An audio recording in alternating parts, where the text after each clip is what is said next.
When I was young, I did eagerly visit philosophers and saints, and heard great arguments about this and that. But every time I came out the same door I went in.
Leviticus 18, King James Version.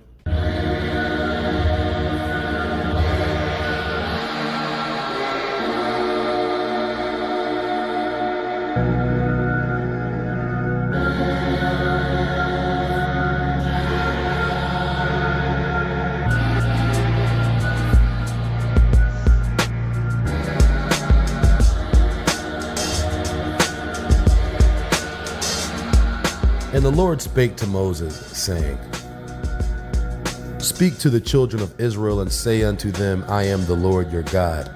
After the doings of the land of Egypt, where ye dwelt, shall ye not do. And after the doings of the land of Canaan, whither I bring you, shall ye not do. Neither shall ye walk in their ordinances. Ye shall do my judgments and keep mine ordinances, to walk therein. I am the Lord your God.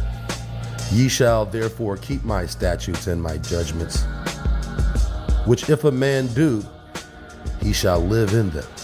I am the Lord. None of you shall approach to any that is near of kin to him, to uncover their nakedness. I am the Lord. The nakedness of thy father, or the nakedness of thy mother, shalt thou not uncover. She is thy mother. Thou shalt not uncover her nakedness. The nakedness of thy father's wife shalt thou not uncover. It is thy father's nakedness. The nakedness of thy sister the daughter of thy father or the daughter of thy mother, whether she be born at home or born abroad, even their nakedness thou shalt not uncover. The nakedness of thy son's daughter or of thy daughter's daughter, even their nakedness thou shalt not uncover, for theirs is thine own nakedness. The nakedness of thy father's wife's daughter, begotten of thy father, she is thy sister. Thou shalt not uncover her nakedness. Thou shalt not uncover the nakedness of thy father's sister. She is thy father's near kinswoman. Thou shalt not uncover the nakedness of thy mother's sister, for she is thy mother's near kinswoman. Thou shalt not uncover the nakedness of thy father's brother. Thou shalt not approach to his wife. She is thine aunt. Thou shalt not uncover the nakedness of thy daughter-in-law. She is thy son's wife. Thou shalt not uncover her nakedness. Thou shalt not uncover the nakedness of thy brother's wife. It is thy brother's nakedness. Thou shalt not uncover the nakedness of a woman and her daughter. Neither shalt thou take her son's daughter or her daughter's daughter to uncover her nakedness, for they are her near kinswomen. It is wickedness. Neither shalt thou take a wife to sister, to vex her, to uncover her nakedness beside the other in her lifetime. Also, thou shalt not approach unto a woman to uncover her nakedness as long as she is put apart for her uncleanness. Moreover, thou shalt not lie carnally with thy neighbor's wife, to defile thyself with her. And thou shalt not let any of thy seed pass through the fire to Moloch. Neither shalt thou profane the name of thy God. I am the Lord. Thou shalt not lie with mankind as with womankind. It is an abomination. Neither shalt thou lie with any beast to defile thyself therewith. Neither shall any woman stand before a beast to lie down thereto. It is confusion. Defile not ye yourselves in any of these things, for in all these the nations are defiled, which I cast out before you.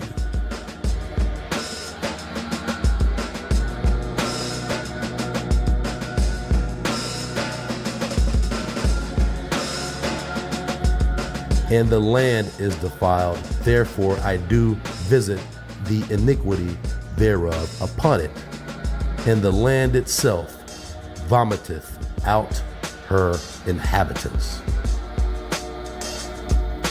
Ye shall therefore keep my statutes and my judgments, and shall not commit any of these abominations, neither any of your own nation, nor any stranger that sojourneth with you.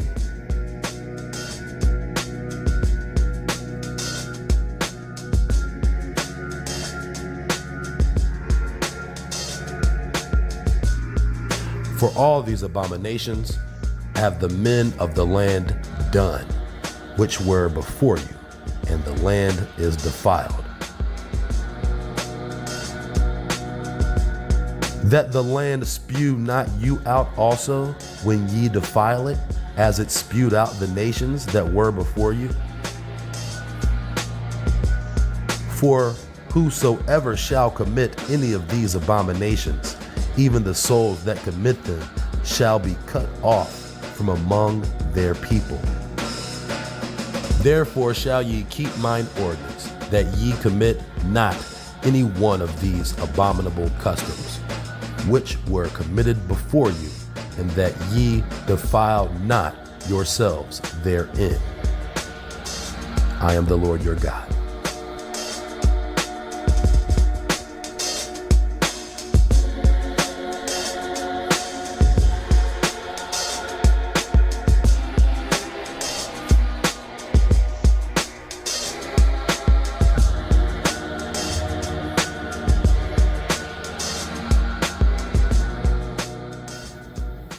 As quoted numerous times before, sexual selection plays the most impactful role in the evolutionary progression of modern humans. Leviticus chapter 18 highlights the sexual restrictions that were ordained. Of these restrictions and limitations, sexual relations between anyone within a certain degree of kinship was strictly prohibited. So when did this first begin? Undoubtedly before the flood, such abominations had already taken place. One could reasonably assume, because we know the birds of the air and the beasts of the field and the fish of the sea had already been intermingled amongst one another. But what about after the flood? We are told that Ham, the son of Noah, uncovered his father's nakedness. For generations, the words we read in a literal sense describe something far different than the actual truth. Even the most prominent biblical scholars promote the idea that uncovering your father's nakedness, as referred to in Genesis, simply indicates the narrative that Noah got drunk and lay naked while Ham mocked him, as his brothers took a blanket and walked backwards toward their fathers. But when we read between the lines, the story goes much deeper.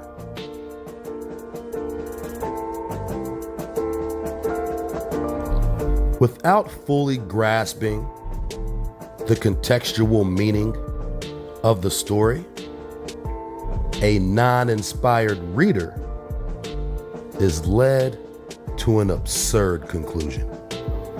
They ignorantly visualize Noah laying drunk and naked while Shem and Japheth walk backwards to cover him. But is this really what happened? Or is the truth being hidden in context? When Ham uncovered his father's nakedness, the punishment for such an act led to a curse. But instead of cursing Ham, Canaan was cursed instead. But who was Canaan? Canaan was the son of Ham. There is an entire sequence of events and drama that unfolds in Genesis that over 99% of all readers will miss, that is not being told in the text. Even after discovering in Leviticus 20 that uncovering your father's nakedness actually means to sleep with your father's wife, what is really happening here? Who is your father's wife? As in most cases, during the times of ancient and continuing until present day, a man's father's wife is his mother. So a logical question should be asked. Did Ham sleep with his own mother? How many wives did Noah have? According to a breakdown of Genesis and corresponding apocryphal material, the wife or wives of Noah aren't recognized in any canonized text. Just as with other sources in biblical literature, the consensus is that Noah took only one wife to father his children. Why would the wife of Noah be missing from canonized text, especially when women like Sarai, Hagar, Leah, and Rachel are mentioned as wives among the sub-patriarchs? In all truthfulness, Noah's wife should be considered some sort of grand matriarchal status, yet her name is not mentioned in Genesis. Since we can't locate her name in Genesis, this lack of evidence leads us to apocryphal text, especially the books of Jubilees and Jasher.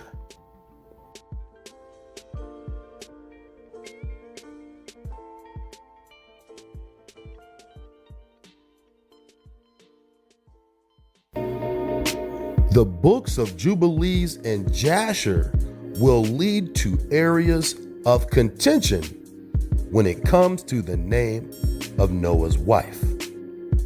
According to Jubilees chapter 4, the name of Noah's wife was Imzara.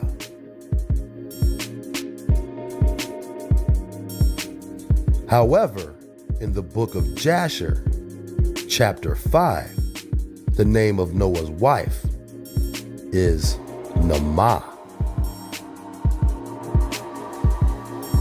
Why would these texts have different names for the wife of Noah?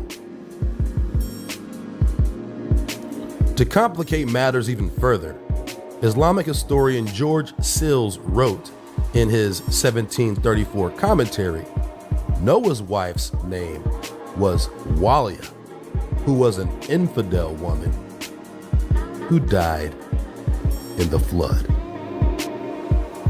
When we analyze both Jubilees chapter 4 and Jasher chapter 5, we see that in Jubilees, the births of Shem, Ham, and Japheth are listed out of order in a somewhat confusing manner.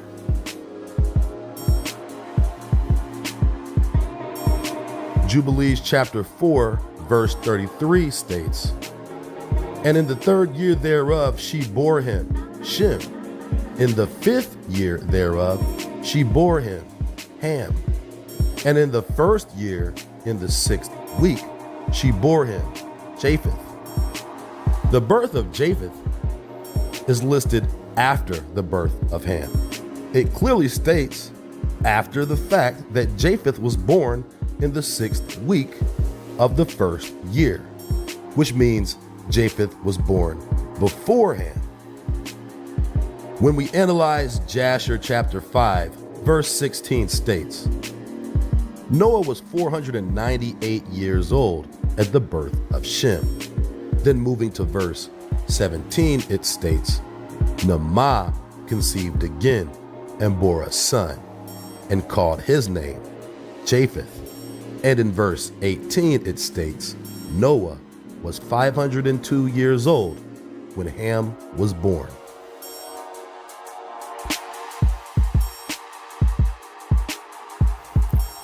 The question that is not being answered in the text is, when exactly was Japheth born?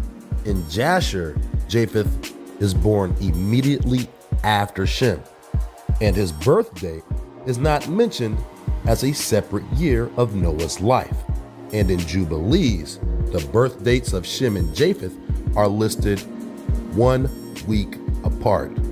Shem was born in the 1st year in the 5th week, and Japheth was born on the 1st year in the 6th week. How is it possible that Naamah could conceive 2 children a week apart?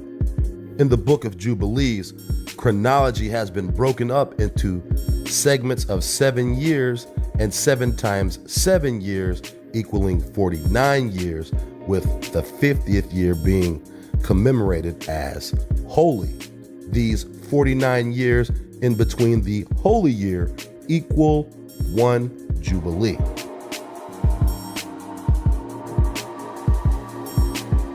So could it be somewhat possible that the time between the 5th and 6th week could have been long enough to conceive 2 children?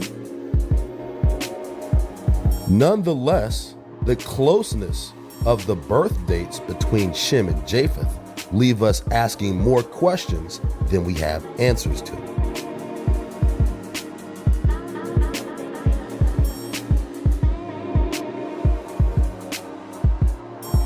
Is it possible that Shem and Japheth could have been twins?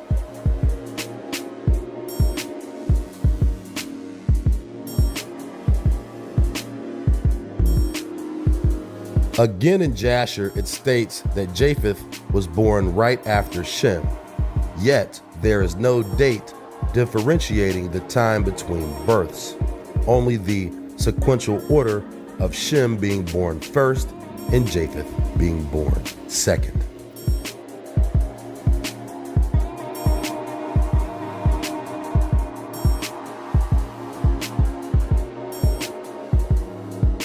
And this brings us back to the youngest son, Ham, who committed an act of abomination against Imzara or Naamah.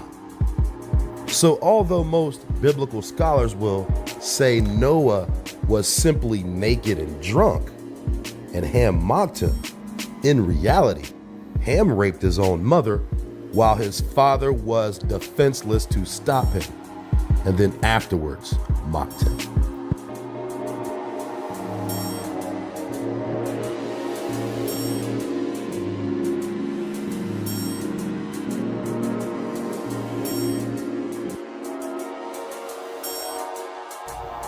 This is what led Noah to curse Canaan instead of Ham, because Canaan was the fruit of an adulterous abomination, and Canaan was a product of incest.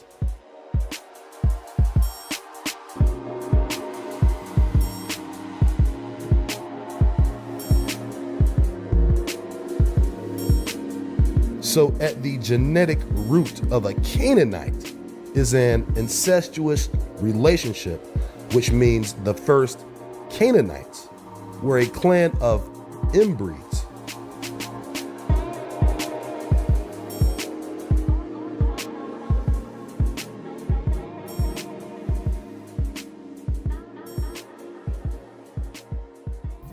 What are the most common results of inbreeding? One of the most physically apparent results of incest is albinism. This theory has been proven in several areas throughout the world, most notably in populations among small, isolated groups who are geographically separated from other groups.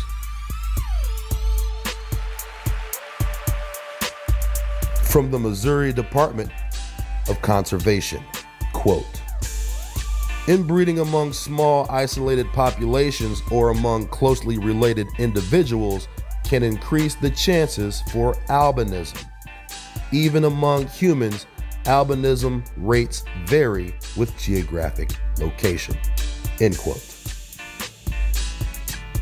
Other ramifications to the offspring as a result of incest include, but are not limited to, infertility, dwarfism,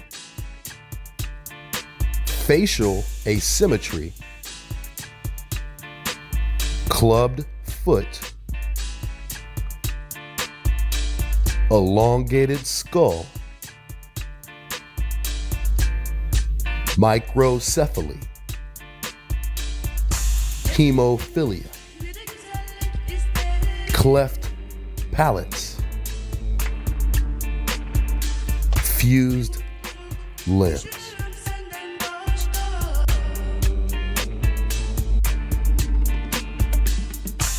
Taking this information and compiling what we have learned from previous episodes, we can ascertain from proven examples of geographic selection that in order for a race of people with a particular set of mutated genes to survive, they will have to interbreed with a genetically viable counterpart of a similar species.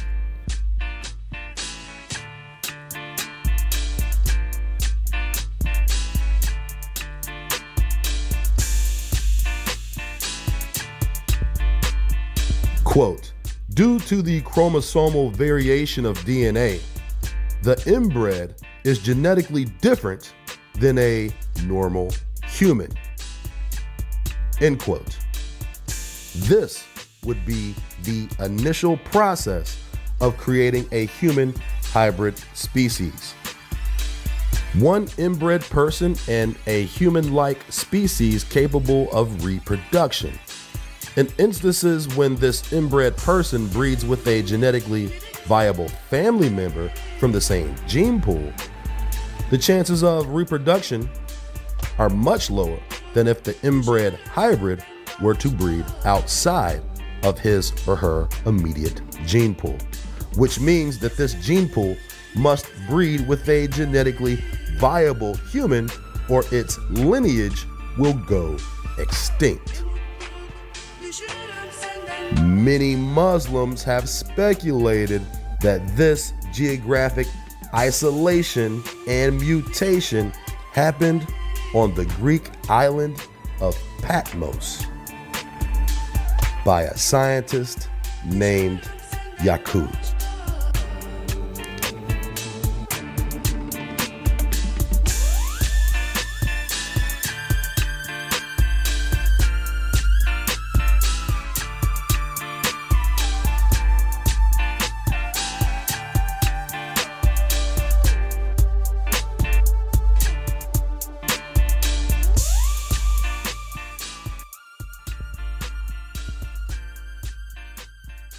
Quote, the Yaqub story originated from the writings of Wallace Fard Muhammad, the founder of the Nation of Islam.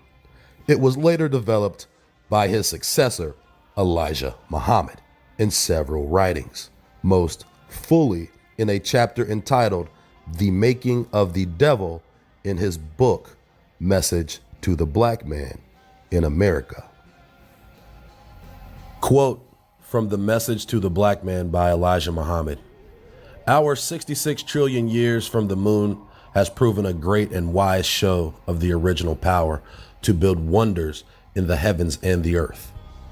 6,000 years ago, or to be more exact, 6,600 years ago, as Allah has taught me, our nation gave birth to another God whose name was Yaqub. He started studying the life germ of man to try to make a new creation, to whom our 24 scientists had foretold 8,400 years before the birth of Mr. Yaqub, and the scientists were aware of his birth and work before he was born, as they are today of the intentions or ideas of the present world. According to the word of Allah to me, AMR, Yaqub was seen by 23 scientists of the Black nation over 15,000 years ago. They predicted that in the year 8400, that was in our calendar, before this world of the white race, this man Yaqub would be born 23 miles from the present holy city, Mecca, Arabia. And that when this man was born, he will change the civilization of the world and produce a new race of people who would rule the original Black nation for 6,000 years, from the 9,000th year to the 15,000th year. After that time, the original Black man would give birth to one whose wisdom, knowledge, and power would be infinite, one whom the world would recognize as being the greatest and mightiest God since the creation of the universe, and that he would destroy Yaqub's world and restore the original nation or ancient nation into power and rule forever. This mighty one is known under many names. He has no equal. There never was one like him. He is referred to in the Bible as God Almighty, and in some places as Jehovah, the God of gods and the Lord of lords. The Holy Quran refers to him as Allah, the one God beside him. Skipping ahead in the same chapter, quote, Yaqub's made devils were driven out of paradise into the hills of West Asia and stripped of everything but the language. They walked across that hot, sandy desert into the land where long years of both trouble and joy awaited them. But they finally made it. Not all. Many died in the desert. Once there, they were roped in to keep them out of paradise, to make sure the Muslims who lived along the borders of East and West Asia were ordered to patrol the border to keep Yaqub's devils in West Asia, now called Europe, so that the original nation of black man could live in peace and the devils could be alone to themselves to do as they pleased, as long as they didn't try crossing the east border. The soldiers patrolled the border armed with swords to prevent the devils from crossing. This went on for 2,000 years. After that time, Musa, Moses, was born, the man whom Allah would send to these exiled devils to bring them again into the light of civilization.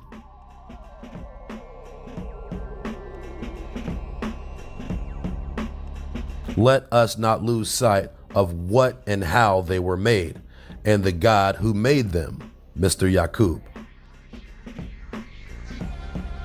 Since we have learned that Mr. Yaqub was an original black man, the ignorant of our people may say, if Yaqub was a black man and the father of devils, then he was a devil. That is like one saying the horse is as much a mule as the mule. This only tends to convey the idea that they were created from nothing, which means low and humble origin of such creation.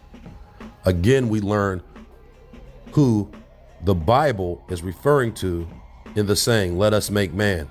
This us was 59,999 black men and women, making or grafting them into the likeness or image of the original man. Now that they are the same, but have the ways of a human being, they are referred to as mankind, not the original man, but a being made like the original in the sense of human beings. Being without a guide, they walking on their hands and feet like animals learned to climb trees as well as any of the other animals. At night, they would climb up into the trees carrying large stones and clubs to fight the wild beasts that would come prowling around at night to keep them from eating their families. Their next and best weapons were the dogs. They tamed some of these dogs to live in the caves with their families to protect them from the wild beast. After the time, the dog held a high place among the family because of his fearlessness to attack the enemies of his master. Today, the dog is still loved by the white race and is given more justice than the so-called Negroes, and is called the white man's best friend. This comes from the cave days. After 2,000 years of living as a savage, Allah raised up Moses to bring the white race again into civilization to take their place as rulers, as Yaqub has intended for them. Musa, Moses, became their leader. He brought them out of the caves and taught them to believe in Allah, taught them to wear clothes, how to cook their food, how to season it with salt, what beef they should kill and eat, and how to use fire for their service. Moses taught them against putting the female cow under burden. He established for them Friday as the day to eat fish and not eat meat on that day. And fish is the main menu on Fridays in many of the whites' homes today. They were so evil that Moses had to build a ring of fire around him at night, and he would sleep in the center of the ring to keep the devils from harming him. They were afraid of fire and still are. Allah said that one day Moses told them he was going to have fish come up from the sea, so that tomorrow we will have some fish. On the next day, the fish were there. Moses had a boat sent up from Egypt. Moses said, "See, the sea came up last night and brought us some fish." One of the savages was a little smart, and he said to Moses, "Where's the water?" From then on, Moses recognized the fact that he could not say just anything to them. He had a hard time trying to civilize them. Once they gave Moses so much trouble, he took a few sticks of dynamite, went up to the mountainside, placed them into a group, went back to get those who were giving him the most trouble. He said to them, "Stand there on the edge of this mountain and you will hear the voice of God." And they stood there, 300 in number. Moses set the fuse off and it killed all of them. End quote.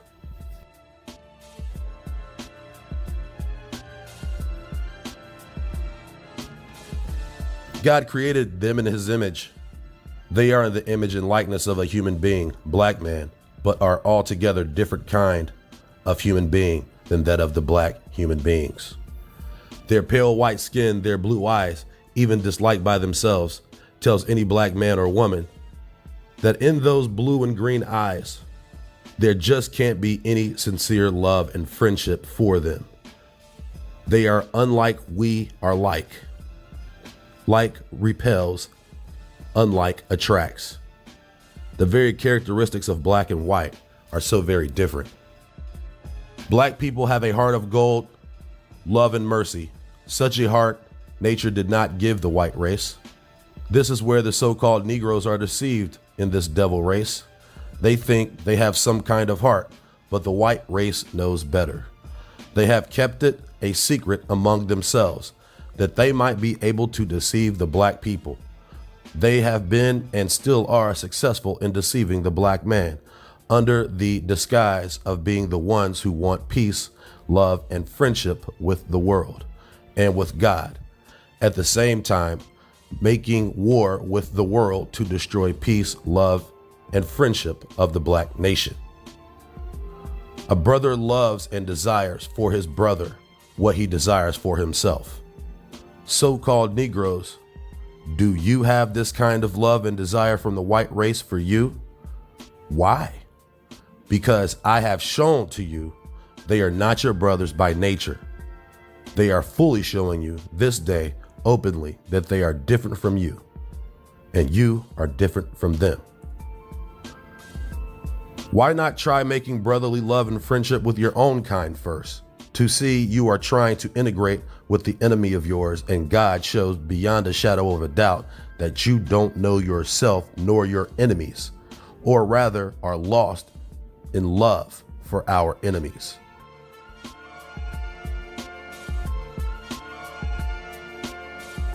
I know you who love your enemy don't like that I tell you this truth, but I can't help it, come what may. God has put me upon this mission, and I must do his will or burn.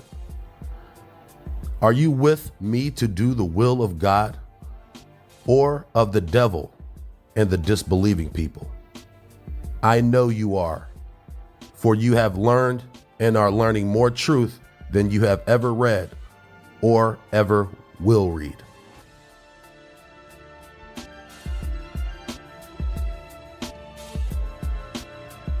Fear not, Allah is on our side to give you and me the kingdom. End quote. From A Message to the Black Man by Elijah Muhammad.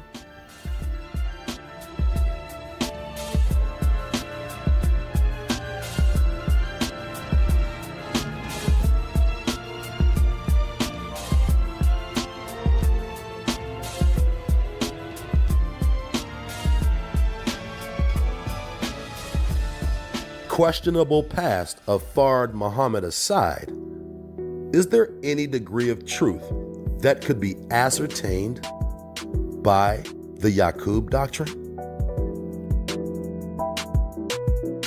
Now, delving into the context of the inserts from the chapter Making the Devil, we can see that parallels have been liberally made by either Wallace Fard Muhammad or Elijah Muhammad concerning the biblical patriarch Moses and the civilization of savages.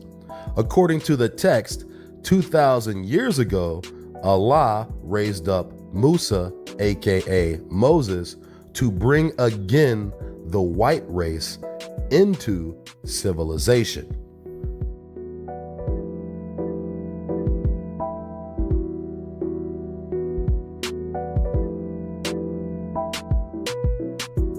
Among several areas of contention was the account of Moses killing 300 savages with dynamite.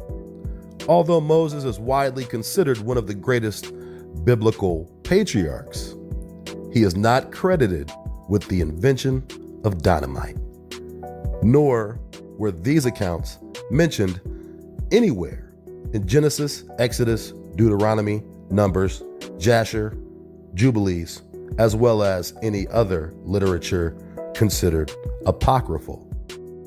So where did Elijah Muhammad get this story from? The general consensus is that Elijah Muhammad was taught this story by Wallace Fard Muhammad. But who was Wallace Fard Muhammad? In fact, that's the million-dollar question.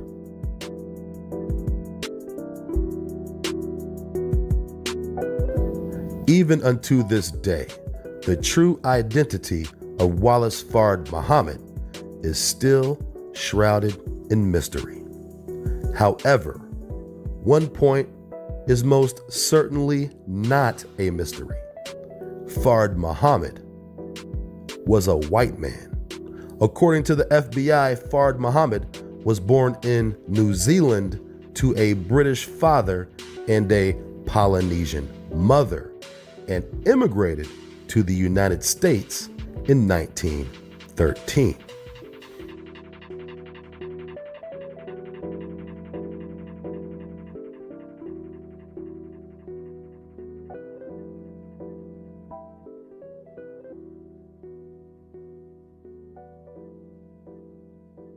It appears that the Yaqub story comes from the teachings of Fard Muhammad.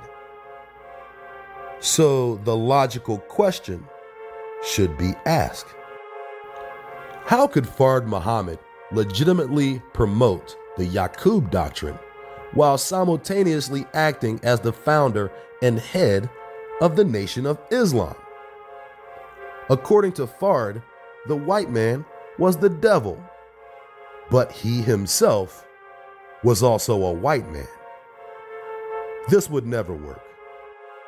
But his influence had been made in a relatively short amount of time, and the nation split into two divisions. His followers either went into the Moorish Science Temple or remained in the Nation of Islam.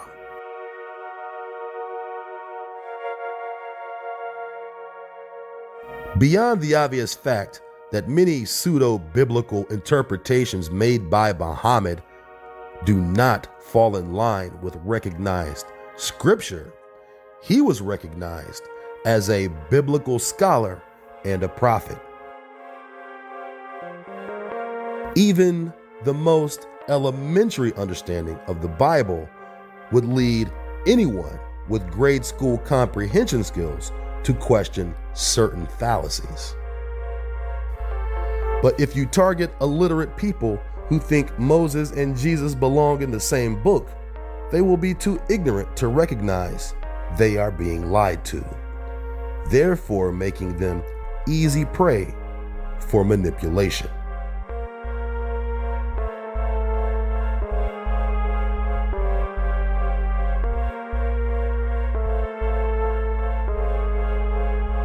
Fueling that manipulation was racism, corruption, and poverty, also making it easier to depict the white man as the devil. This information would have seemed more compelling coming from the devil himself in the silhouette of Fard Muhammad.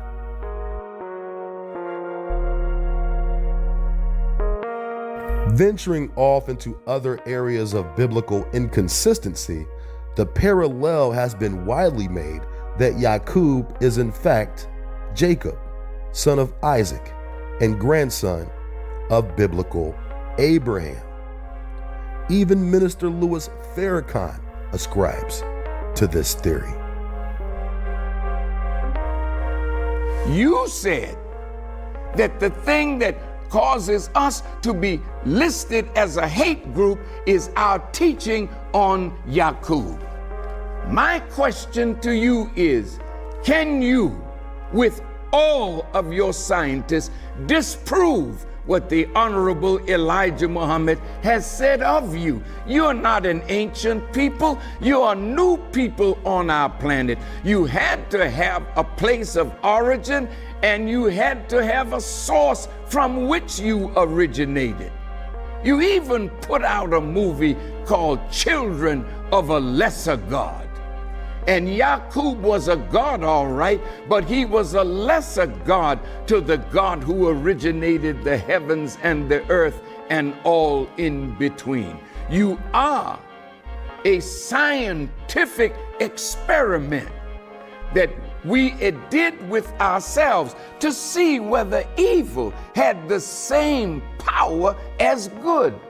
So in the germ of the black man, the life germ, the Honorable Elijah Muhammad said that Yaqub saw the brown germ in the life germ of the black man, a black germ and a brown germ.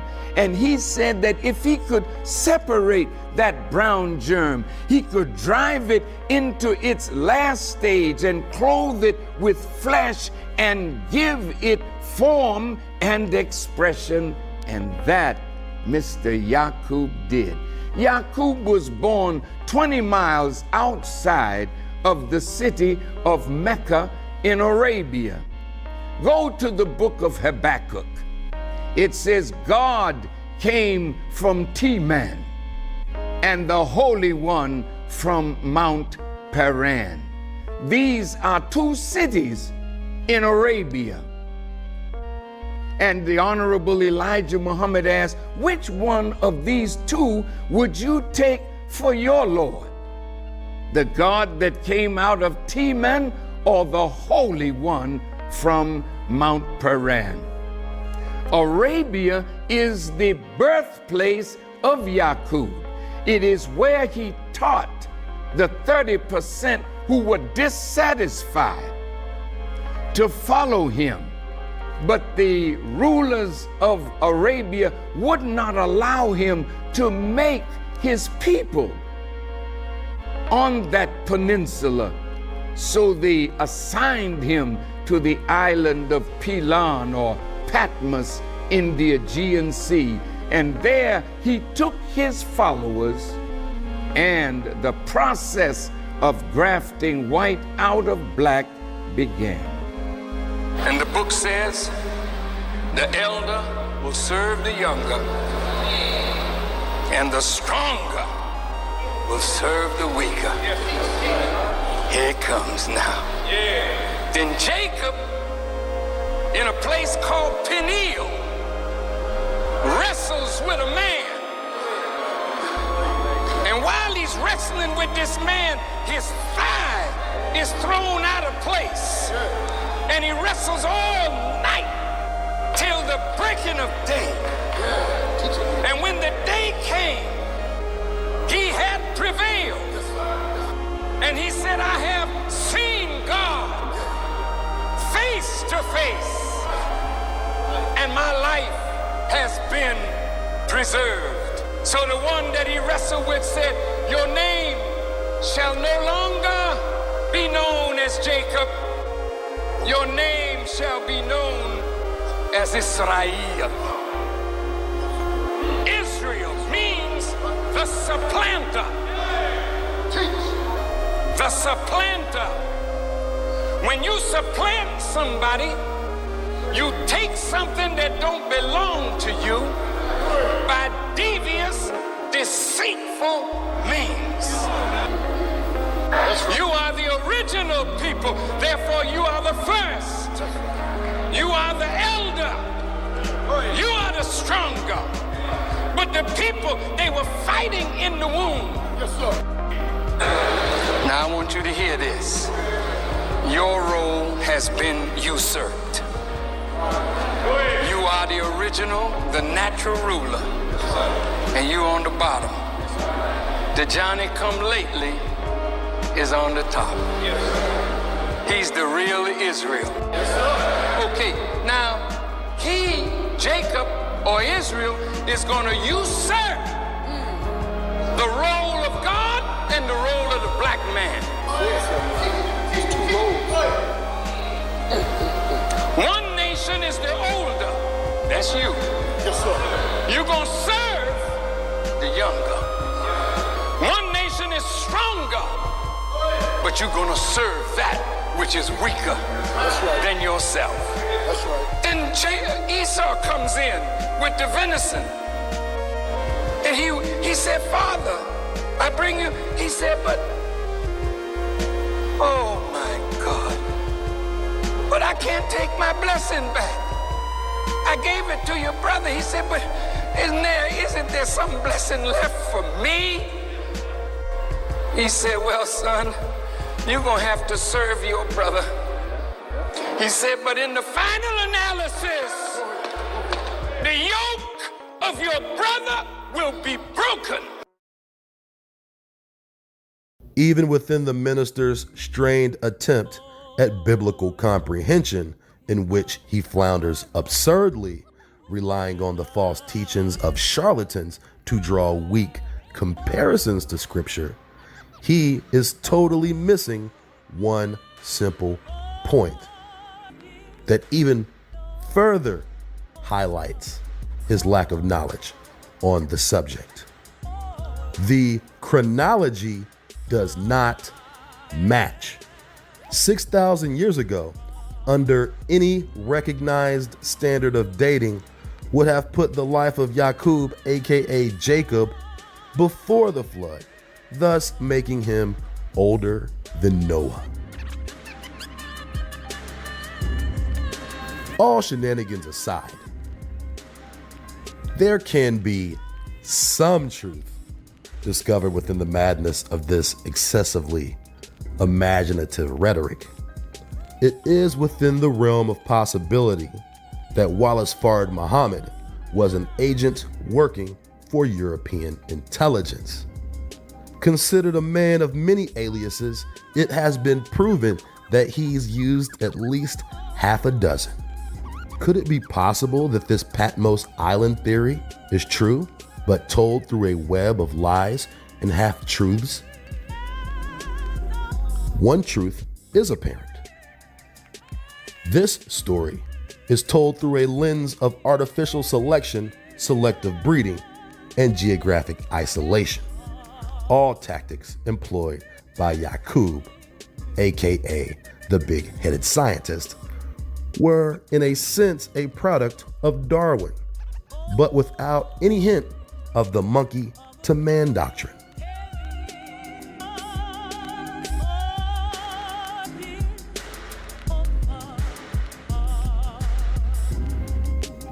According to the theory, over the course of 600 years, the original black man was turned into a white man through a process of grafting. This white man would soon begin to rule over the black man and the entire earth. But how plausible is this story? Quite plausible indeed.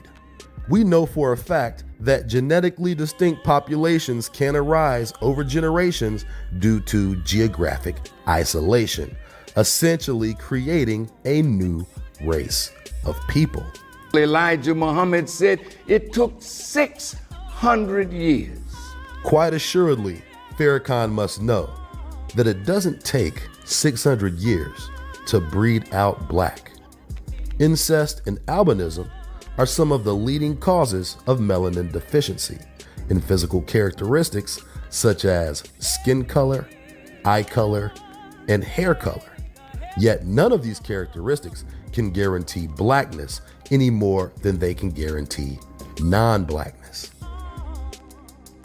If an albino child has two black parents, that child wouldn't be considered white. And if that very same child miraculously mated and procreated with another albino, and their child was a third generation albino, is that child not black?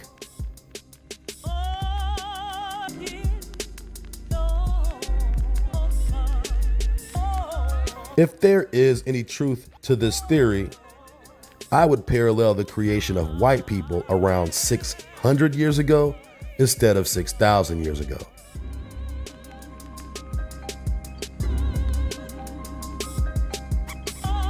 Although white people most likely are slightly older than 600.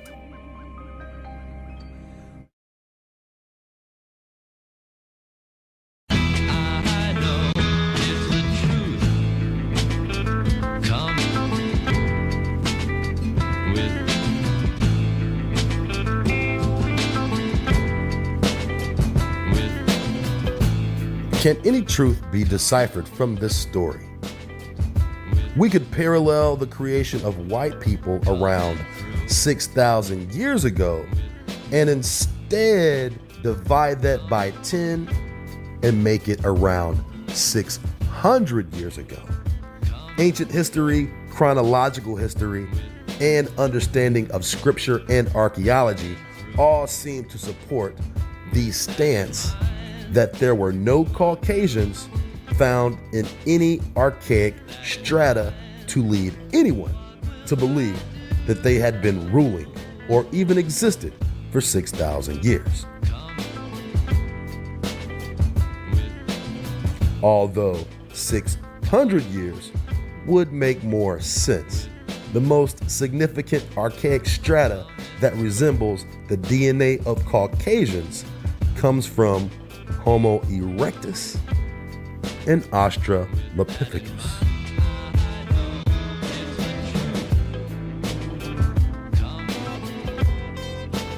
Could there have been a point in time when 10th generation albinos could have degenerated into the form of apes? Or could the 10th generation of albino unions create what we know today as Caucasians?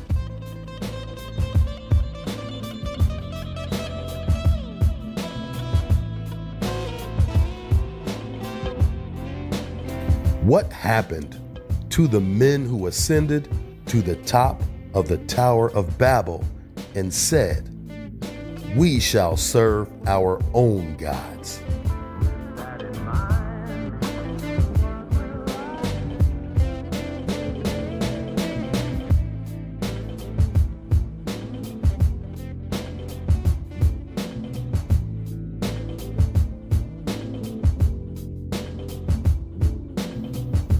These questions and more on the next episode of The Smartest Beast in the Field.